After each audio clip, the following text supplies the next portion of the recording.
Olá, meus irmãos, tudo bem? Eu sou Marco Sevinski. Estarei abordando aí um tema muito interessante que se chama 10 heresias no meio cristão. Estarei abordando aí vários tópicos, né, enumerados entre eles: primeiro, retetê; segundo, jejum; terceiro, línguas estranhas; quarto, anjos; quinto, suicídio; sexto, teologia da prosperidade; sétimo, batismo com o Espírito Santo, ou segunda iniciação; oitavo, quem não der o dízimo não poderá ser salvo; nono, crente segunda categoria; e décimo, batismo e ceia. Irmãos, primeiro a gente tem que entender assim, o que é uma heresia? Uma heresia seria uma distorção da palavra, um desvio de doutrina, um distanciamento da real vontade de Deus. Isso é uma heresia, tudo aquilo que é o contrário que a palavra ensina, né, irmãos? Ao contrário daquilo que não está na Bíblia, mas sim nasce do fruto de um desejo, de uma intenção do coração humano. Isso é uma heresia que não vem da palavra. Quantas vezes nas igrejas a gente vê pastores pregando e usando até mesmo versículos que não estão na Bíblia, fruto da sua própria cabeça, criado por eles. Isso é uma heresia, colocar a palavra que não existe, distorcer a palavra. E o herege é aquele que dá vida à heresia, que pronuncia a heresia, que prega a heresia. São pessoas que ostentam o pecado, que ostentam o erro total, desviando as pessoas da real vontade de Deus. Isso é um herege, né? Com má interpretações da Bíblia, fazendo as pessoas entenderem algo segundo seus interesses, movido por seus interesses. Isso é um herege, né, irmãos? Nunca esqueça, irmãos, que por trás de um falso profeta sempre tem um espírito do diabo. Ele está agindo por trás, ele está usando essa pessoa para destruir, para disseminar o erro no meio cristão, para disseminar o erro no meio da comunidade. Fuja disso, fuja dos falsos profetas, dos falsos líderes, dos falsos mestres que estão mais interessados em montar o seu grupo, estão interessados em números e não adquirir qualidade para o reino de Deus, e não em salvar as almas com qualidade. Estão interessados em quantidade, estão interessados em seus próprios interesses. Irmãos, se for buscar os dons, comece primeiro buscando o dom do amor. O dom do amor é um dos maiores dons. O apóstolo Paulo fala em Coríntios: ainda que eu falasse a língua dos anjos, se não tivesse amor, nada seria. Busque o dom do amor, é o maior dom de todos. Mas muitos perdem tempo em buscando o dom disso, o dom daquilo. Mas busque o dom do amor. Se tiver o dom do amor, as demais coisas vai ser automático. E esse dom, ele é o supremo, ele é o maior. Com esse dom você vence o mundo. Amém? Então assim, irmãos, eu vou estar abordando o primeiro assunto aí, então. Primeiro tópico, retetê. Esse movimento, as pessoas, muitos caem no chão, muitos sapateiam. É um movimento que não tem base bíblica, é um escândalo total, uma vergonha para o evangelho. Isso não tem na Bíblia, esse tipo de movimento. Pessoas caindo, se machucando outras pessoas, né, sem base nenhuma bíblica, né? Eu estarei lendo ali um texto agora em 1 Coríntios 14, 23, o que diz a palavra? Assim, se toda a igreja se reunir e todos falarem em línguas, e entrarem alguns não instruídos ou descrentes, não dirão: vocês estão loucos? Né, mas aqui está bem claro. Se entrar na igreja alguma pessoa descrente, uma pessoa que não é instruída, né, vai se escandalizar, não vai acrescentar nada. Então esse tipo de movimento realmente não traz benefício para o reino, pelo contrário, escandaliza, envergonha, né? Então assim, irmãos, o que eu tenho notado assim, muitas igrejas todo mundo quer sentir algo sobrenatural, pensando em si mesmo, não olhando em prol da igreja, a relação aos dons espirituais, porque os dons espirituais devem ser para edificação da igreja, e os que são para edificação de si mesmo, muitos deles na própria palavra diz que se não tiver quem interprete, fique no seu cantinho, caladinho, falando consigo, com Deus, né? Não 100 pessoas falando línguas, 100 cantando, 100 profetizando, não, uma bagunça total. Então fuja desse movimento, fuja do RTT, é uma heresia, isso não é bíblico, não tem base bíblica, fuja disso. Vamos lá agora para o tópico 2, jejum. Irmãos, qual é o sentido real do jejum? Tem muitas igrejas aí que ensinam a fazer jejum de tantos dias, de modo que as pessoas desmaiam, passam mal, vão para o monte, muitas vezes sozinhas, desmaiam lá sozinhas, né, correndo um sério risco. Tem pessoas que fazem jejum e têm o prazer de falar até mesmo na comunidade, para se aparecer, para dizer que são santificados, que são ungidos. Fuja disso, né? O jejum tem que ser algo entre você e Deus, né? Não faça jejum para adquirir algo, no sentido de interesse. Faça jejum para se aproximar mais de Deus. Esse deve ser o real sentido. Mortificar a carne e vivificar o teu espírito. Vivifica o teu espírito, se aproxima de Deus. A Bíblia mesmo fala que tem certos tipos de demônios que são expulsos somente com jejum e oração, para te ver como o jejum é forte. Mas jamais faça jejuns prolongados, de modo de segurar o seu rosto, para se aparecer, para dizer que você fez jejum, que você é santalhão. Não, jamais faça jejum Deus que é o motivo real, Ele tem que saber o seu interesse de se aproximar mais dEle. Esse deve ser o verdadeiro sentido do jejum, não esse jejum que a gente vê para adquirir, para prosperidade, visando só lucros. Não, o jejum tem que ser voltado para Deus, santificar o seu espírito, se aproximar de Deus. A nossa carne é fraca, a gente tem que haver uma mudança diária, um arrependimento diário. Fuja disso, irmãos. Então assim, prossiga no jejum correto, fuja da heresia do jejum da prosperidade, do jejum só de adquirir. Semana eu escutei que um líder que disse que você tem que exigir de Deus, que Deus é obrigado a abençoar você. Quem somos nós para botar Deus na parede e obrigar? A gente pode dar todas as nossas riquezas, se Deus não quiser abençoar, não vai. Ele é dono de tudo, Ele dá e tira, Ele faz se Ele quiser, ninguém barganha Deus. A gente tem que ter um coração sincero, voltado a Ele, fazer sua vontade, e se Ele quiser Ele vai abençoar. Nem todo mundo tem o dom da prosperidade, como as igrejas pregam aí, né? Nem todo mundo tem esse dom da prosperidade, e não deve ser algo das primícias, algo primeiro buscado. Primeiro tem que ser buscado o reino, a mudança de vida, a salvação, a vida eterna. Isso deve ser buscado.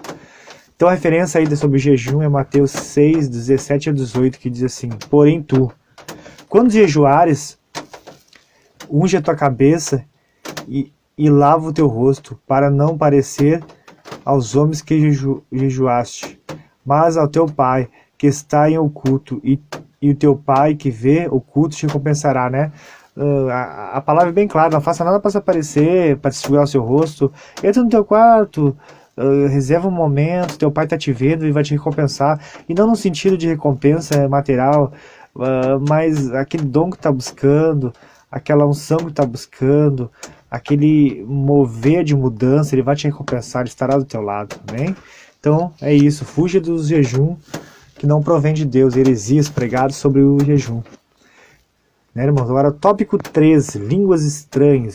Um tema muito decorrente sobre línguas estranhas. Na verdade, é o dom de idiomas. Esse seria o correto, né? O dom de idiomas. Porque naquele dia de Pentecoste, né, que fala em Atos 2, as pessoas não falavam línguas celestiais, línguas de outro plano. Os apóstolos falam línguas terrenas, inclusive muitos estavam ali, reconheciam os idiomas de outros lugares, reconheciam. É bem explícito ali em Atos 2, que fala sobre isso, que muitos tinham línguas de várias nações. Então é um erro dizer que línguas estranhas, línguas divinas. Não, são línguas terrenas. Ou seja, eu sou brasileiro e do nada eu falo inglês, falo espanhol. Então o verdadeiro dom de língua estranha é esse, o idiomas é esse. Eu acredito eu acredito no dom de línguas, mas nesse sentido, línguas terrenas, idiomas terrenos, não essa loucuragem que a gente está aí, como muitos que são língua dos anjos. Não tem na Bíblia sobre língua dos anjos, não fala sobre língua dos anjos. né, irmãos? Então, assim, vamos buscar a perfeita vontade de Deus, fuja dessas heresias, dessas igrejas que gritam, que berram, seus líderes falam, às vezes, minutos e minutos no microfone, em línguas, né, para mostrar que são santos, que são ungidos, que são poderosos. Fuja disso. A igreja não precisa disso, que a igreja precisa da palavra pregada e que transforma as vidas. Isso que a igreja precisa. Eu vou estar lendo aqui, irmãozinho, Efésios 4, do 30 ao 31, diz assim, ó: e não entristeceis o Espírito Santo de Deus, no qual estáis selados para o dia da redenção. Toda amargura, e ira, e cólera, e gritaria, e blasfêmia, e toda maldição sejam tirados dentre vós. Né? Aqui, ó, toda amargura, ira, cólera e gritarias, blasfêmia, toda malícia seja retirada de vós. Né? Então, assim, a gritaria entristece o Espírito Santo. Eu não consigo entender entre os frutos do Espírito Santo, a mansidão, né? O domínio próprio, tudo faz parte do dom dos frutos do Espírito Santo. Então, como tu pode dizer que tu segue a Deus, que tu tem o Espírito Santo, se você faz algo que é contraditório à palavra de Deus? Aonde está o domínio próprio que você não consegue se conter? Aonde está o domínio próprio que você derruba o irmão, machuca o irmão? Isso não é Espírito Santo. O Espírito Santo é controle. O Espírito Santo é paz e tranquilidade. Não é essas gritarias que a gente vê por aí. Isso não é o Espírito Santo. Fuja disso. Busque Deus. E voltando novamente a dizer, eu acredito nos dons de língua, nos dons de idiomas ou línguas estranhas, como, né, queiram dizer, os mais pentecostais e neopentecostais. Acredito, mas tudo assim na decência, corretamente, seguindo ali Coríntios, que fala sobre isso, onde tem a listagem dos dons, e fala também sobre a decência no culto, né? Então, assim, tudo em ordem, sabe? Tá muito bagunçado, o Espírito Santo tá se entristecendo com isso, e isso não ganha ninguém. Essa gritaria que acontece nas igrejas não ganha ninguém, isso afasta as pessoas. A palavra pregada, isso sim ganha pessoas. Uma palavra que as pessoas possam entender, que invada seus corações e gere mudança. Isso transforma. A gritaria, não, pelo contrário, afasta as pessoas, envergonha o evangelho, e isso não salva ninguém. E as pessoas entram no culto e saem do mesmo jeito, porque o que eu aprendi na igreja hoje? Nada. Eu só vi gritaria, pessoas rolando pro chão, gritando. Eu não aprendi nada. Isso não salva ninguém, não muda ninguém. Amém? Fuja então da heresia das línguas estranhas, fora de ordem, fora da ordem do culto, né? Fuja disso, amém? Vamos aí para o quarto tópico: anjos. Tem muitas igrejas aí adorando anjos, e a música sobre anjo é uma idolatria total de anjo, e os próprios anjos dizem que não deve ser adorado, somente Deus deve ser adorado. Então fuja dessas igrejas que pregam os anjos como seres que devem ser reverenciados, que devem receber pedidos, que muitos que dizem que há anjos da guarda, pelo fato, né, da palavra que diz ali: o anjo do Senhor acampa ao redor daqueles que o temem e o livra. Né, irmãos? Não existem anjos da guarda, existem anjos comissionados, comissão estabelecido por Deus, na hora que Ele quer e como Ele quer. Isso, né? Não existe anjo da guarda, ninguém tem cada um seu anjo da guarda. Isso é uma heresia, não está na Bíblia. Fuja desse tipo de coisa, né? Eu vou ler aqui uma palavra que está em Apocalipse 22:9, que diz assim: e disse-me, olha, não façais tal, porque eu sou conservo teu e de teus irmãos, os profetas, e que guarda as palavras deste livro. Adora a Deus. Né? Aqui o apóstolo João se curvou diante do anjo e disse que eu não sou digno de ser adorado, porque eu sou conservo, igualmente a ti e teus irmãos, como os profetas. Mas adora a Deus, somente a Ele. Então o próprio anjo dizendo que não deve ser reverenciado.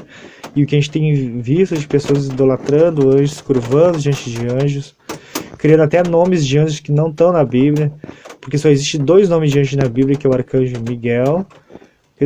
Desculpa, irmão, voltando. O arcanjo Miguel e o anjo Gabriel, somente esses 2. Fora isso, não tem outros anjos, que a gente vê muitos irmãos falando aí.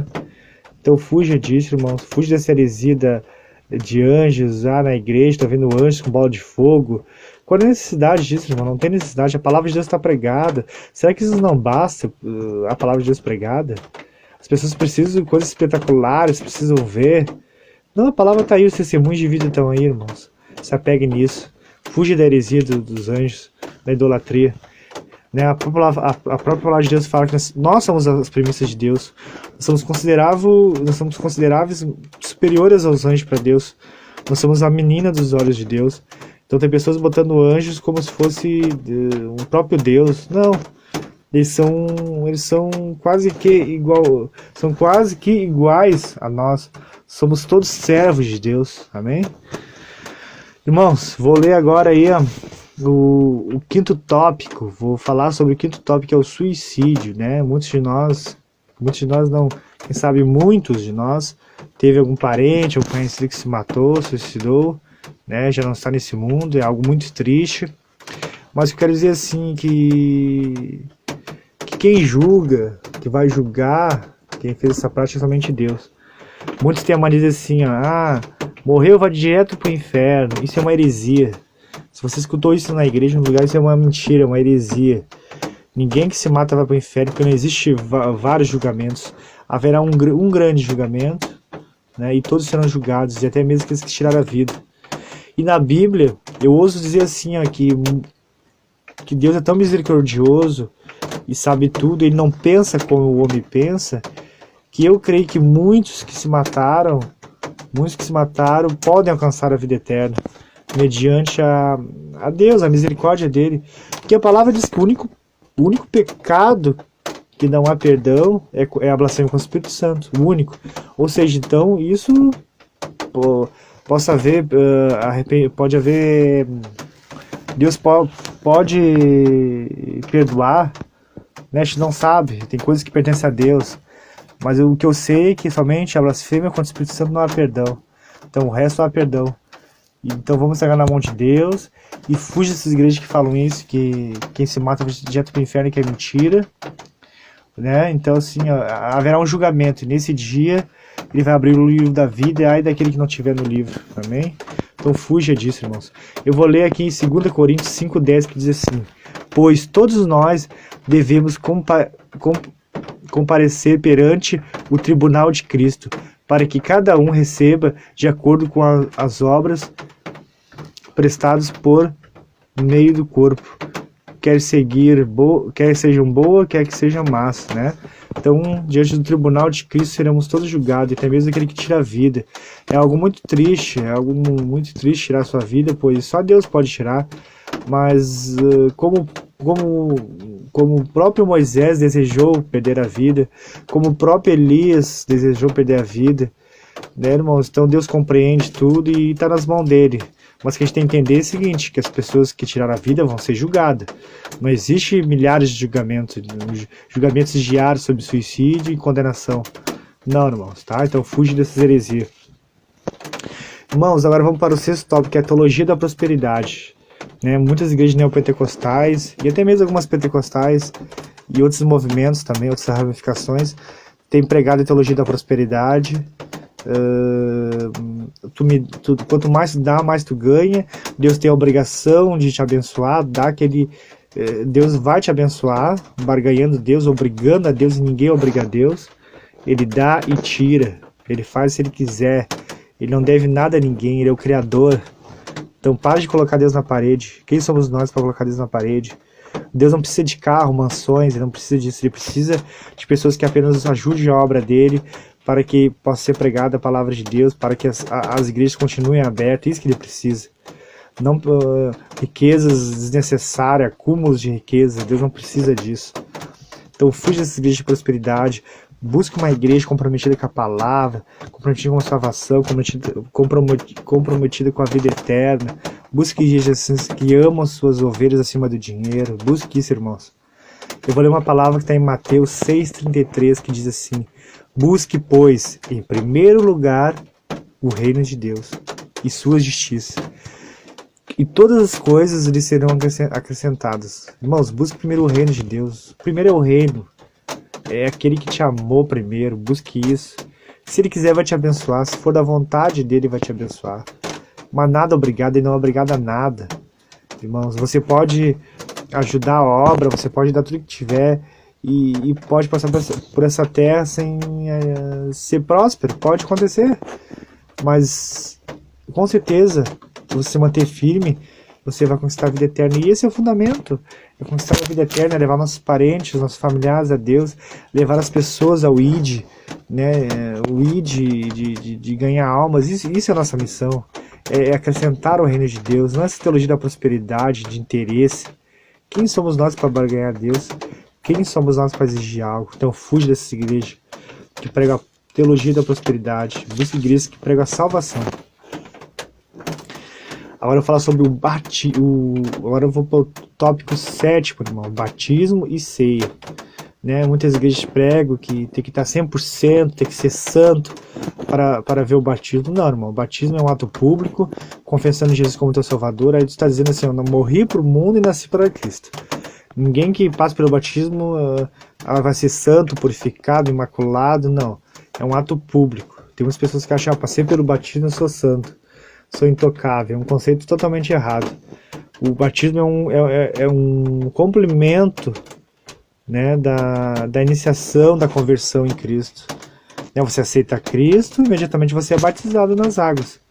Né, irmãos? Então, fuge dessas igrejas que pregam que você tem que estar por cento. Tem muitos irmãos que até o batismo bebem, fumam, fazem coisas erradas, depois dali largam pelo temor de Deus, temor de ter aceitado o Espírito Santo. Isso ajuda as pessoas a vencer esses vícios, essas manias. Então, assim, ó, ninguém tem que julgar ninguém, ninguém pode proibir ninguém de ser batizado.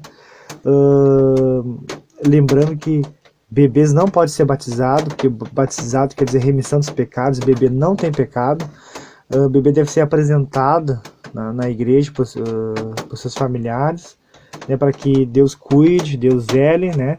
A família tem a obrigação e dever de instruir a criança no caminho, para que ela cresça, nunca desvie daquele caminho.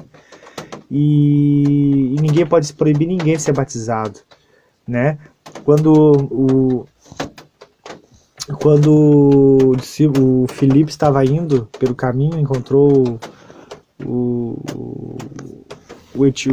me fugiu a palavra agora, irmão. O etíope, ele não compreendia a palavra. Aí, escutando que o etíope estava lendo a palavra, ele se propôs em explicar sobre aquilo que ele não entendia. E ali, ele aceitou Jesus Cristo e imediatamente foi batizado. Então, as pessoas têm mania de criar mil coisas, pulados e bababá. Não, tu aceitou, tu compreendeu quem é Jesus, é o Filho de Deus, tu quer Ele, quer... Então, eis algo que te pede ser batizado, né, irmãos? Tem que ser isso. E a ceia é algo também, a mesma coisa. Ninguém pode proibir ninguém de tomar Santa Ceia. Muitos pastores e líderes querem proibir tomar Santa Ceia. Não pode. Na Bíblia fala, examine os homens a si mesmo, né? Então, cada um tem que examinar a si mesmo. Tu pode errar aquele mês, né? Antecedendo a Santa Ceia, naquele momento se abrir, pedir perdão a Deus, tentar não voltar mais a fazer aquele erro e participar. Não deixe de participar dessa comunhão, irmãos. Estarei lendo aqui em 1 Coríntios 11, 28, 1 Coríntios 11, 28, que diz assim, ó: examine, pois, cada um a si próprio, e dessa maneira coma do pão e beba do cálice. Examine-se, pois, cada um a si mesmo. Não está dizendo assim, pastor examina, líder examina se eu devo, não.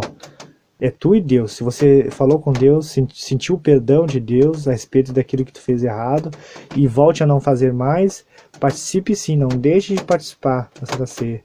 Mas jamais toma indignamente. Jamais tome para sua própria condenação, porque tem muitos aí que estão mortos e doentes por causa disso, por ter negligenciado isso, ter participado indignamente. Tome consciente, entendeu? Tome consciente a Santa Ceia, participe da Santa Ceia. O pão que representa a carne e o vinho, né, que representa o pão que representa a carne e o vinho que representa o sangue do Cordeiro, aquele que morreu por nós. Então fuja dessas igrejas que pregam o batismo mediante a igreja determinar. Fuja dessas igrejas que a ceia tem que passar pelo líder. Fuja disso. Isso é uma heresia, não é bíblico, irmãos. Tá? Amém. Vamos para o oitavo ícone, o oitavo tópico. Quem não der dízimo não pode ser salvo. Irmãos, da onde que tirou isso? Quer dizer que a expiação não valeu de nada, o sangue de Jesus não valeu de nada. Aonde está escrito isso, que quem não der dízimo não vai ser salvo? Tem muitos líderes pregando isso, que quem não der o dízimo vai para o inferno, não é de Deus. Onde está escrito isso? Irmãos, novamente, Deus não precisa de dinheiro, quem precisa de dinheiro é a obra dele. Mas nossas coisas, essas fortunas que a gente está vendo na igreja aí, Deus não precisa disso. Ele precisa sim do sustento da obra dele, muitas igrejas vivem de aluguel, tem missionários que vivem disso. Mas também tem muitas igrejas pressionando os membros, constrangendo os membros, lendo publicamente livros de dizimista. Isso é totalmente errado, não se faz esse tipo de coisa. Né, irmãos? Então fuja disso, fuja dessas igrejas que dizem sobre isso, que quem não der o dízimo não vai ser salvo. É algo totalmente errado, não tem base bíblica, né? Claro, ajude a sua igreja, ajude, né, o seu pastor, mas jamais se sinta na obrigação de dar tudo que você tem, ou constrangido, ir na igreja já preocupado que vão fazer apelo e tu não vai ter como ajudar. A casa de Deus é a casa do Pai, você tem que ir com alegria, você tem que se sentir amado, não cobrado dia após dia. Então fuja dessas igrejas, irmãos. Eu vou estar lendo aqui uma palavra da Escritura que está em Atos 16:31, que fala assim, ó: crê no Senhor Jesus e será salvo. Tão simples, crê no Senhor Jesus e será salvo. Não diz assim, crê no Senhor, dá o teu dízimo, se não der, você não vai ser salvo, mas se tu der, tu vai ser salvo. Então a palavra está bem simples, né, irmãos? Bem simples, tem inúmeras passagens bíblicas que apoiam isso, né? Buscar primeiro a Deus, aceitar Ele. Dízimo é algo controverso sobre dízimo, é um assunto mais profundo sobre os próximos vídeos, né, irmãos? Então é isso, fuja dessas igrejas que pregam isso, se você não der dízimo não vai ser salvo, que você é do diabo, fuja disso, irmãos. Isso é uma heresia tremenda, não há respaldo bíblico. Fique com a palavra de Atos 16:31, né? Crê no Senhor Jesus e será salvo, amém? Vamos para o tópico 9, irmãos. Crente segunda categoria, ou crente B, né? Então tem muitas igrejas aí que pregam uma segunda iniciação, né? Ou seja, você aceita Jesus, imediatamente tem que ser batizado pelo Espírito Santo. Se você não é batizado com o Espírito Santo, você pode ter 30 anos de igreja. Você, mediante a igreja, é considerado um crente série B, um crente de segunda categoria. É verdade, irmãos. Infelizmente é assim que a igreja vê alguns. E você se sente mal, se questiona, se cobra, por que eu não recebo o Espírito Santo? Irmão, o Espírito Santo já habita em você. No momento que tu aceitou Deus, tu aceitou Jesus como teu Salvador, você já é selado pelo Espírito Santo, ele já habita em você. Você deve apenas estimular o Espírito Santo, procurar os dons espiritual, estimular os frutos do Espírito, né, irmãos? Mas você é um cristão, como todos, não há diferença, não há diferença entre um cristão e outro. Todos aqueles que aceitam Deus são considerados filhos de Deus e irmãos em Cristo Jesus. Então fuja dessa mentira de crente B, não se sinta assim. Jesus te ama, faça a vontade dele, ame ele, não se sinta cristão de segunda categoria. Ele dá a hora que ele quer, ele vai te batizar. É outro assunto também muito recorrente que eu vou estar abordando nos vídeos. Mas assim, ó, você já é selado pelo Espírito Santo.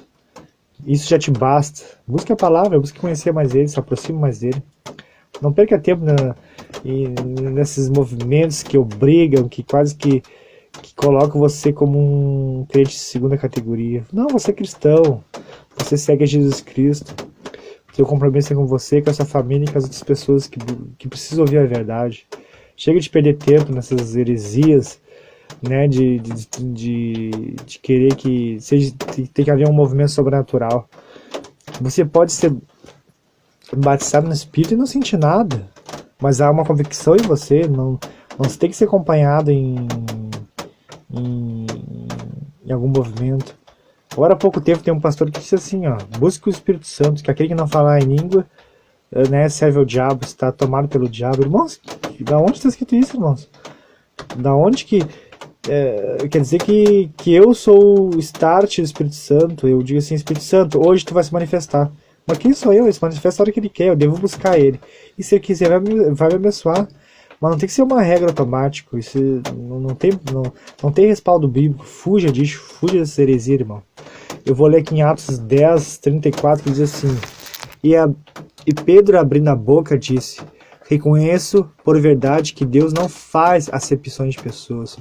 Deus não faz acepções de crente A, crente B, crente C. Todos são igual. Aceitou Jesus Cristo? Tu é igual aquele que tem 30 anos de fé, aquele que tem os dois espiritual. Tu tá na mesma linha que ele. Linha de